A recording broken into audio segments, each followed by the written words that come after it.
మా ఇంటి రామాయణం. ఈ కథను రచించిన వారు శ్రీమతి పొత్తూరి విజయలక్ష్మి గారు. తెల్లవారింది, నిద్ర లేచాను. ఆదివారం కాబట్టి నేను బద్దకించిన దుర్గ మాత్రం మామూలుగానే లేచినట్టుంది. లేచి డ్రాయింగ్ రూంలోకి వెళ్ళాను. అమ్మ సోఫాలో కూర్చుని ఉంది. నాన్నగారు చిరాగ్గా పచార్లు చేస్తున్నారు. అలా గుమ్మటంలా కూర్చోకపోతే లేచి పలహారం ప్రయత్నం చేయకూడదు అన్నారు విసుగ్గా. చెయ్యడానికి నాకేం అభ్యంతరం లేదు, కాని పర్యవసానం ఆలోచించండి అంది అమ్మ. అంత బతుకు బతికి ఇంటి వెనకాల చచ్చినట్టు అయింది నా పని. అందుకే అన్నారు పెళ్ళంటే ఇటు 7 తరాలు అటు 7 తరాలు చూడమని. ఎత్తెత్తి కాలు ఎంగిలాకులో వేసినట్టు ఏరికోరి ఓ కొరివిని తెచ్చుకున్నాను. మరీ అదుపు ఆజ్ఞ లేకుండా ఎలా పెంచుతారో ఆడపిల్లల్ని. డిగ్రీల మీద డిగ్రీలు చదవగానే సరా, కాస్త వినయం విధేయత ఉండొద్దు. ఆ మధ్యవర్తి మాధారావు గారిని పట్టుకుని మాడు పగలగొట్టాలి. ఇంతోటి సంబంధం కుదిర్చినందుకు వాడికి జరీ పంచలచాపు కూడా కట్టబెట్టాను. నాన్నగారి వాగ్దాటికి దుర్గ రాకతో అంతరాయం కలిగింది. మెళ్ళో సెల్ ఫోన్, చేతుల్లో టిఫిన్ ప్యాకెట్లు. వేడిగా ఉన్నాయి టిఫిన్లు. ఆలస్యం చేస్తే చల్లారిపోతాయి, రండి అంది టేబుల్ మీద అన్నీ సర్దేస్తూ. నేను అమ్మ డైనింగ్ టేబుల్ దగ్గరికి వెళ్ళాం. నాన్నగారు చిరాగ్గా వచ్చి చిర్రున కుర్చీ లాక్కొని కూర్చున్నారు. ఇడ్లీ రుచి చూసి రాళ్లల్లా ఉన్నాయి, ఇంట్లో చేస్తే దూదుల్లా ఉంటాయి అన్నారు. పుస్తకట్టిన భార్యలాగా హోటల్ వాడెందుకు చేస్తాడు? అయినా బానే ఉన్నాయి ఇడ్లీలు అంది దుర్గ. సగం ఇడ్లీ తిని దోశ అందుకున్నారు నాన్నగారు. రుచి చూసి నా శార్థంలా ఉంది అన్నారు. మరీ విచిత్రం కాకపోతే దోశలా కాకపోతే దిబ్బ రొట్టెలాగానో మాడిపోయి పెంకులాగానో ఉంటుందిగా, శార్థంలో ఎలా ఉంటుందండి అంది దుర్గ. ఇదిగో అమ్మాయి, నువ్వు హద్దులు మీరుతున్నావు అన్నారు. నాకే హద్దులు లేవు మీరడానికి, మీరే హైరానా పడిపోతున్నారు అంది దుర్గ తాపీగా టిఫిన్ తింటూ. నాన్నగారు తగువుకి దిగారు. ఇద్దరూ ఏకమై ఇంగ్లీషు తెలుగు భాషల్లో నువ్వెంతంటే నువ్వెంత అని వాదించుకుంటున్నారు. నేను అమ్మ వింటూ కూర్చున్నాం. మేం చెప్పినా వాళ్ళు వినరు. ఇద్దరికీ క్షణం పడదు. మా పెళ్ళైన దగ్గర నుంచి ఇదే వరస. నా పెళ్లి ప్రయత్నాలు మొదలు పెట్టగానే నాకు ఉద్యోగం చేసే అమ్మాయి కావాలని చెప్పాను. అలాగే అన్నారు నాన్నగారు. అమ్మ మాత్రం ఉద్యోగం ఎందుకు లేరా, చదువుకున్నదైతే చాలదు అంది. ఇంకా నయం, ఏ రోజుల్లో ఉన్నావు? భార్య ఉద్యోగం చేస్తే భర్తకి అండ, ఇంట్లో ఉండి ఏం చేస్తుంది? నీలాగా ప్రాణాలు కొరుక్కు తింటుంది అన్నారు నాన్నగారు. దుర్గ సంబంధం మా అందరికీ నచ్చింది. తను నాలాగే హైటెక్ సిటీలోనే పనిచేస్తోంది. ఇద్దరం కలిసి మాట్లాడుకున్నాం. అందం కంటే కూడా దుర్గ వ్యక్తిత్వం నాకు బాగా నచ్చింది. మా పెళ్ళైపోయింది. హనీమూన్కి వెళ్లే ముందే నన్ను పక్కకి పిలిచారు నాన్నగారు. ఒరే అబ్బాయి, ఏదో పెద్ద చదువు చదివి ఉద్యోగం చేస్తోంది కదా అని చనువిచ్చి నెత్తికి ఎక్కించుకోకు, తర్వాత ఏకు మేకై కూర్చుంటుంది అని హెచ్చరించారు. కానీ అప్పటికే పరిస్థితి చెయ్యి జారిపోయిందని ఆయనకు తెలియదు. దుర్గ కాపురానికి వచ్చింది. ఓ వారం రోజులు గడిచేసరికి చిరాకు పడ్డం ప్రారంభించింది. ఇలా ఉంటారేం మీ తండ్రి కొడుకులు అంది. ఎలా ఉంటాం అన్నాను. పందిరి గుంజల్లా పాతుకుపోయి ఉంటారు, కాలు చెయ్యి కదల్చరే అంది. ఏమో మరి, మొదట్నుంచి మేమింతే అన్నాను. నేను చెప్పింది యథార్థమే. నేను మా నాన్న కూర్చున్న చోటు నుంచి కదలం. మా అమ్మే అన్నీ అందిస్తుంది. మాకా పద్ధతి బాగానే ఉంది. కానీ దుర్గకి నచ్చలేదుట. అత్తగారు కాఫీ కలిపితే వంటింట్లోకి వెళ్ళి తెచ్చుకోలేరా? హాల్లోకి అందించాలి. తాగాక ఆ కప్పు తీసుకెళ్లి వంటింట్లో పెట్టలేరా? మీరు కాస్త ముందుకు వంగి నేల మీదైనా పెడతారు. మీ తండ్రి గారికి ఆ మాత్రం నడుం కూడా వంగదు. కప్పు ఖాళీ చేసి ఇదిగో ఏమోయ్ నిన్నే అని అరుస్తారు. ఆ కప్పు రావణాసురుడి ఆత్మలింగమా? భూమి మీద పెడితే అతుక్కుపోతుందా?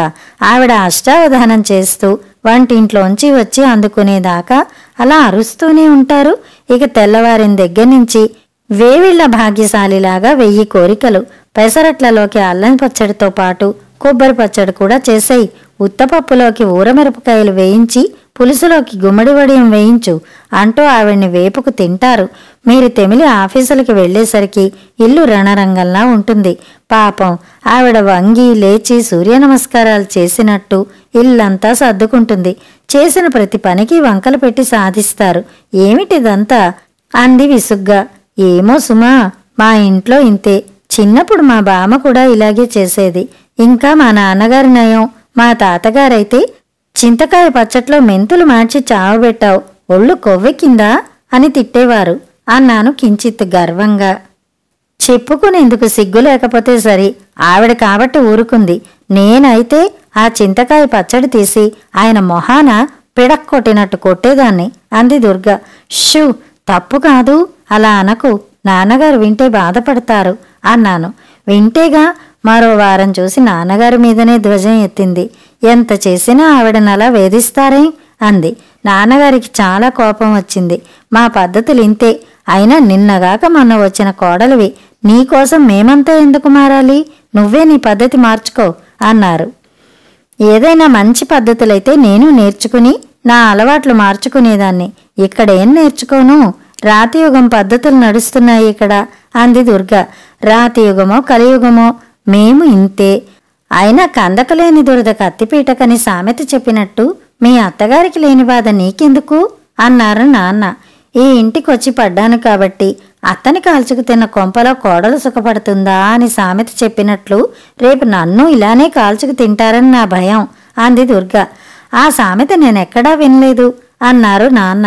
వినే అవకాశం లేదులేండి, నేనే కనిపెట్టాను అంది దుర్గ. అతి తెలివి అంటే ఇదే అన్నారు నాన్న. వ్యవహారం ముదరడంతో అమ్మ కలగజేసుకుంది. ఎందుకమ్మా నీకు ఈ విషయాలన్నీ?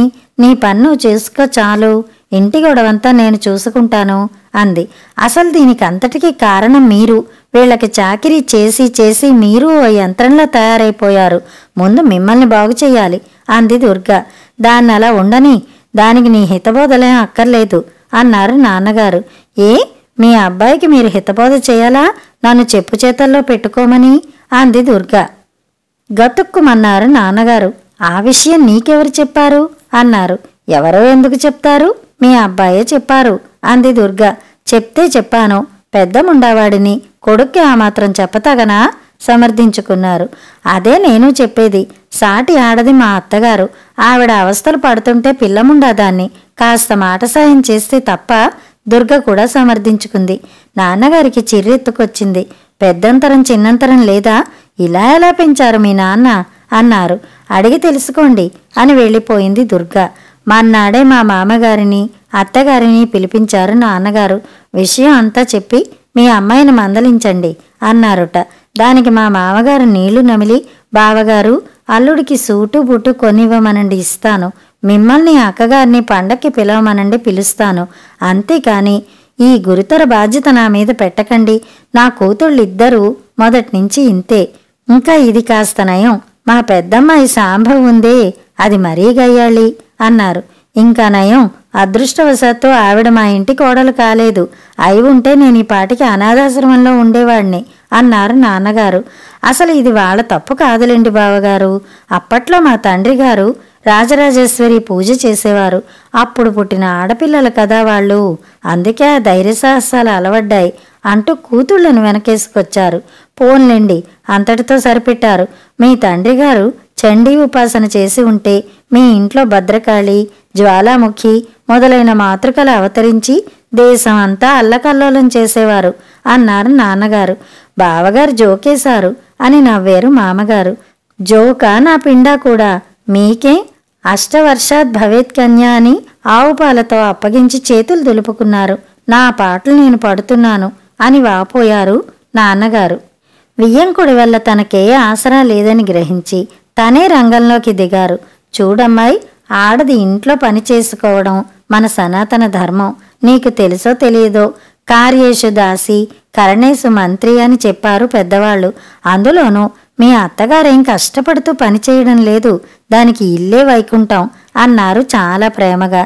నిజమే అనుకోండి, కానీ జీవితమంతా ఈ ఇంటికి అంకితం చేసేసింది. అదే నా బాధ. వంట పని, అటకలు సర్దడం, అలమార్లు సర్దడం, ఇదే నా ఆవిడ జీవితం నిలదీసింది దుర్గ. మరా మాటకొస్తే నేను మాత్రం కష్టపడ్డం లేదా? అందరి చేత మాటలు పడ్డం లేదా? నాన్నగారి ప్రశ్న. పడుతున్నారు, కానీ మీకో గుర్తింపు ఉంది, ప్రతిఫలం ఉంది. ఆవిడికది లేదు. దుర్గ సమాధానం. లేదని ఎందుకు అనుకుంటున్నావు? నెల జీతం అంతా తెచ్చి ఆవిడకే ఇస్తాను. నగలు, చీరలు, కారు, స్వంత ఇల్లు అన్నీ ఉన్నాయి. ఇంకేం కావాలి? దానికేం తక్కువైందని నువ్వు బాధపడుతున్నావు? సూటిగా అడిగారు. అన్నీ ఉన్నా ఏదో వెలితి. మా ఆయన కంటే ఆవిడ 20 ఏళ్లు పెద్దది. అంటే ఆవిడ వయసు 46. ఈ వయసుకే బోలెడంత విరక్తి, వేదాంతం. నాదేముందమ్మా, బతికినంతకాలం బతకబోతానా? ఏదో ఈ జీవితం ఇలా వెళ్ళమారిపోతే చాలు అంటూ ఉంటుంది. ఆవిడకంటే 8 ఏళ్లు పెద్దయిన మీరు ఉన్నంత ఉత్సాహంగా ఆవిడ ఉండడం లేదు. ఎందుకు అనేదే నా బాధ అంది దుర్గ. ఏమిటో గొడవ. నే చెప్పేది నీకు అర్థం కాదు, నువ్వు చెప్పేది నాకు అర్థం కాదు. ఏది ఏమైనా నువ్వు కాపురానికి వచ్చాక నాకు మనశ్శాంతి లేకుండా పోయింది అన్నారు నాన్నగారు విసుగ్గా. నవ్వేసి ఊరుకుంది దుర్గ. ఆ తర్వాత దుర్గ అమ్మతో ఎక్కువ సమయం గడుపుతోంది. అమ్మలో ఏదో మార్పు, అది వరకు లేనిది విసుగు, చిరాకు వచ్చాయి. అమ్మని ఏం చేస్తున్నావు దుర్గా అని అడిగాను. నేనేం చేయటం లేదు, నువ్వు దేవతవి కాదు, బానిసవి కాదు అని తెలియచేసే ప్రయత్నం చేస్తున్నాను అంది.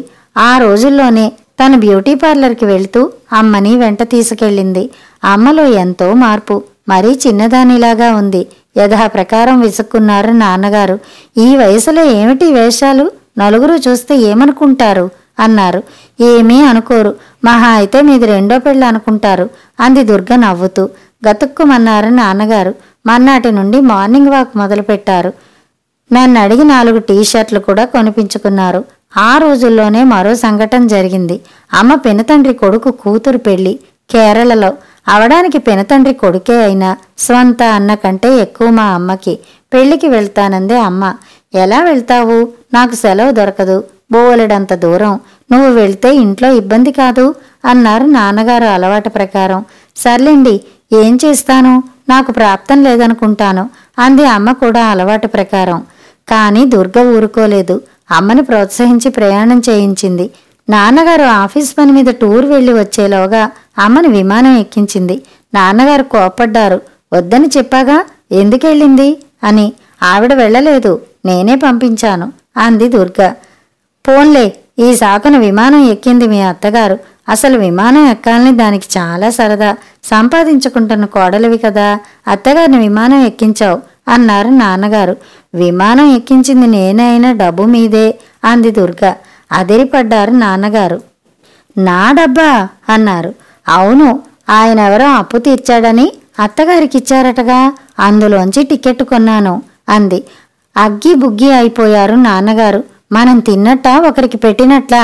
ఆఫ్టర్ ఆల్ పెళ్లికి అంత డబ్బు తగిలేసి పంపిస్తావా అన్నారు. తప్పేముంది, మీరు వెళ్ళడం లేదా, మేం వెళ్ళడం లేదా అంది దుర్గ. మనం వెళ్తున్నామంటే కంపెనీ భరిస్తోంది విరుచుకుపడ్డారు నాన్నగారు. పోనీ ఎల్టీసీ మీద వెళ్ళిందనుకోండి, ఇంతకాలం మీకు చేసిన చాకిరీకి ఆవిడ విమానం మీద కేరళ కాదు, స్పేస్ షిప్లో అంతరిక్షానికి వెళ్ళవచ్చు అంది దుర్గ. ప్రతిదానికి జమా ఖర్చులు రాసుకునే అలవాటు గల నాన్నగారు మాత్రం ఈ విషయాన్ని జీర్ణించుకోలేకపోయారు. డబ్బు పోయిందన్న బాధ, అమ్మ లేక ఇంట్లో తిండి తిప్పలు సరిగ్గా అమరక చిరాకు. ఆ 4 రోజులు ఇల్లు నరకం చేసి పెట్టారు. అమ్మ వచ్చింది. వచ్చి రాగానే పెళ్ళెలా జరిగింది అనైనా అడగకుండా తిట్టిపోశారు. నాకు మాట మాత్రం చెప్పకుండా అంత డబ్బు ఖర్చు పెట్టే అధికారం నీకెవరిచ్చారు అన్నారు. కోడల ముందు భర్త తన్నలా అవమానించేసరికి అమ్మ చిన్నబుచ్చుకుంది. ఏ, మీరు చేసే ఖర్చులన్నీ అవసరమా? మీ వాళ్ళకి ఎన్నిసార్లు ఎంత డబ్బు దారపోయలేదు, అవన్నీ నన్ను అడిగే చేశారా? నాకున్నదంతా నీదే అంటారుగా, ఆ మాత్రం స్వతంత్రం నాకు లేదా అంటూ జీవితంలో మొదటిసారిగా నాన్నగారికి ఎదురు సమాధానం చెప్పింది అమ్మ. ఇద్దరికీ మాట పెరిగింది. వారం రోజులు ఇద్దరికీ మాటలు లేవు. ఆ సంఘటనతో నాన్నగారికి దుర్గ మీద చాలా ఆగ్రహం కలిగింది. నన్ను పిలిచి, అయిన భాగవతం చాలు, నీ భార్యని అదుపులో పెట్టుకోలేకపోతే తీసుకుని వేరే వెళ్ళిపో అన్నారు. ఆ మాటే దుర్గకి చెప్పాను. మర్నాడు నాన్నగారిని నేరుగా అడిగింది. అవును, నిజమే, వెళ్ళమన్నాను. అయినా దూరంగా ఉంటేనే అభిమానాలు ఎక్కువ అవుతాయి అన్నారు. సరే అయితే, ఆర్థికంగా అందరం బాగానే ఉన్నాం, బాగానే బతకగలం కాబట్టి వేరు కాపురం వెళ్ళడానికి నాకేం అభ్యంతరం లేదు అంది దుర్గ. తెలివైన మాట చెప్పావు. ఎంతైనా చదువుకున్న దానివి కదా, ఇక్కడికి దగ్గరలోనే మంచి పోర్షన్ ఉందిట. నువ్వు వాడు వెళ్ళి చూసి రండి, నచ్చితే అడ్వాన్స్ ఇచ్చి మంచి రోజు చూసి మారిపోండి అన్నారు నాన్నగారు కోడలతో తొలిసారి సౌమ్యంగా మాట్లాడుతూ. అలాగే చూస్తాను, కాకపోతే వేరుకాపురం వెళ్లే ముందు ఒక వారం రోజులు నేను అత్తగారు కలిసి ఊరికి వెళ్ళొస్తాం అంది దుర్గ. ఏ ఊరు అన్నాను నేను. మైసూర్, మా ఫ్రెండ్ పెళ్ళి, రమ్మని పిలుస్తోంది, వెళ్ళాలనుకుంటున్నాను. అత్తయ్య గారు కూడా వస్తే బావుంటుంది అంది. విమానంలోనా అడిగారు నాన్నగారు భయంగా. కాదు, రైల్లోనే, దానికి కూడా టికెట్ నేనే పెట్టుకుంటాను అంది దుర్గ. వేరుకాపురానికి ఒప్పుకుంది, అంతే చాలనుకున్నారో ఏమో. వెళ్ళి రండి అని వెంటనే పర్మిషన్ ఇచ్చారు. అమ్మ దుర్గ మైసూర్ వెళ్ళిపోయారు.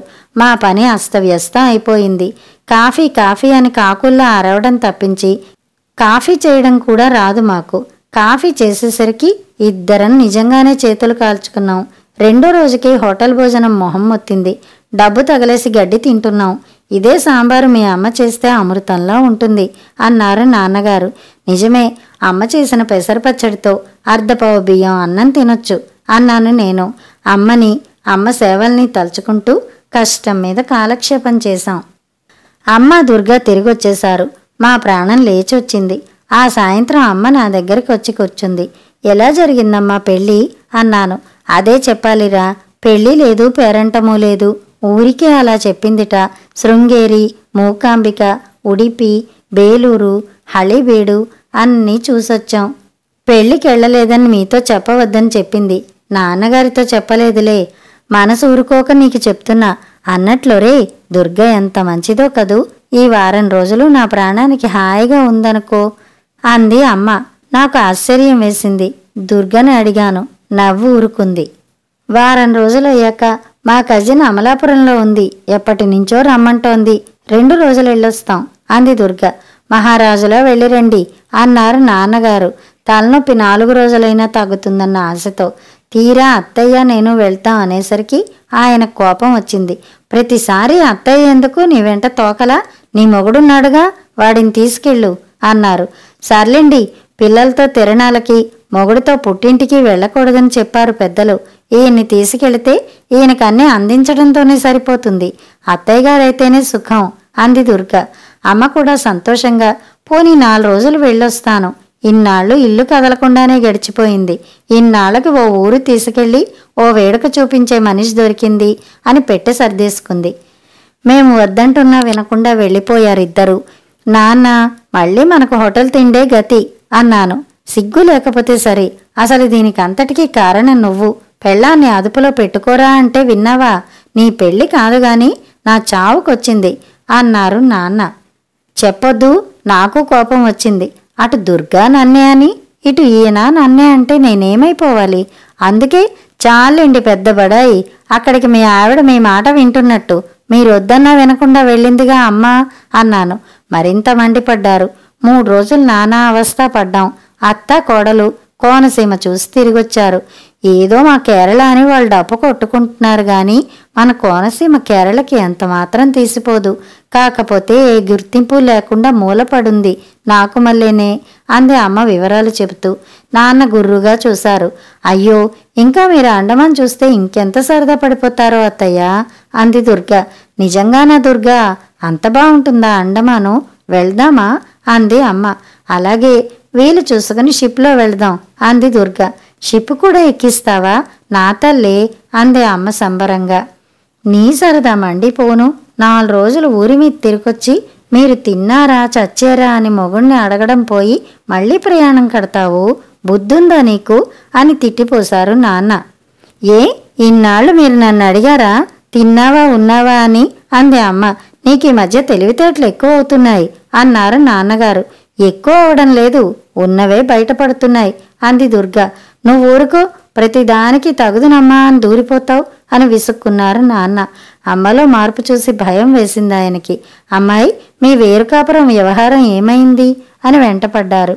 ఇల్లు అది చూసుకోవాలిగా అని దుర్గ అంటే, నేను చూస్తా అని పూనుకుని రోజూ తిరిగి ఇల్లు వెతికారు. చివరికి ఓ ఇల్లు మా అందరికీ నచ్చింది. రేపు పంచమి, పాలు పొంగించుకుని మారిపోండి అన్నారు నాన్నగారు. అలాగే, మరి నా వెంట మా అత్తగారిని తీసుకుపోతాను అంది దుర్గ. అదా, అదెందుకు వస్తుంది అన్నారు నాన్నగారు అయోమయంగా. ఏ, వస్తే కోడలింటికి అత్తగారు రాకూడదా అంది దుర్గ. అది నీ వెంట వస్తే నేనేమైపోవాలి అడిగారు ఇంకా షాక్ నుంచి తేరుకోకుండానే. సాయంగా మీ అబ్బాయిని ఉంచుకోండి. వాడెందుకు నాకు అడిగారు ఆయన. ఏ నెల తిరిగేసరికి 30,000 సంపాదించి పెడతారు. మా అత్తగారు ఎందుకు మీకు? తిని కూర్చుని తిక్క పనులు చేస్తుందని మీరే పొద్దుస్తమానం అంటారుగా. ఆవిడని నాతో పంపించండి అంది దుర్గ. నువ్వు రమ్మన్నా అది రాదు. నీ ఎత్తులు దానికి తెలుసు. దాన్ని తీసుకెళ్లి చాకిరీ చేయించుకోవాలని నీ ప్లాను అన్నారు నాన్న. ఇక్కడ మాత్రం చాకిరీ చేయక తప్పుతోందా నాకు?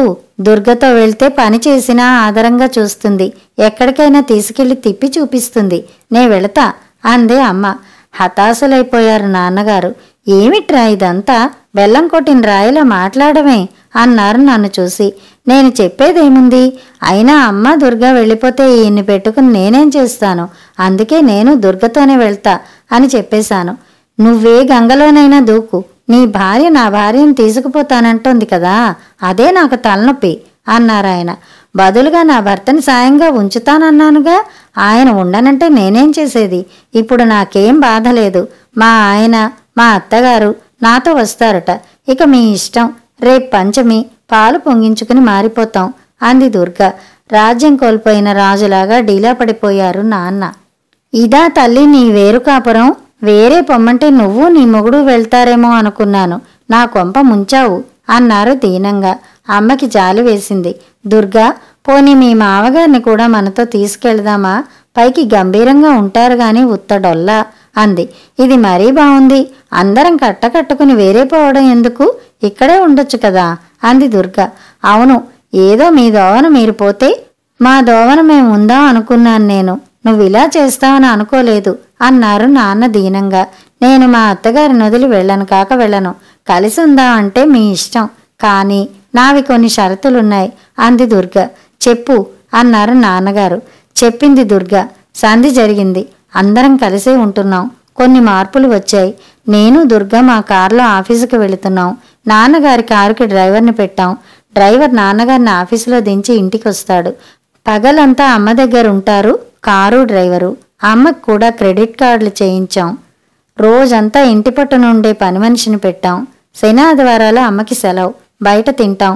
అది వరకులాగా జడ పదార్థాల్లా కూర్చోకుండా కాళ్ళు చేతులు కదిలించి కొంతవరకు మా పనులు మేము చేసుకున్నాం. అంతా బాగానే ఉంది. అమ్మలో చాలా మార్పు వచ్చింది. విసుగు విరక్తి పోయింది. ఉత్సాహంగా ఉంది. ఎటొచ్చి నాన్నగారే పూర్తిగా మారలేదు. కోడలు వినకుండా చూసి ఆ మధ్యవర్తి మాధవరావు మాడు పగలగొడతానంటూ ఉంటారు. ఇదంతా నీ వల్లనే అని నన్ను విసుక్కుంటూ ఉంటారు. ఈ చెవిని విని ఆ చెవిని వదిలేస్తాం నేను అమ్మ. కథ సమాప్తం.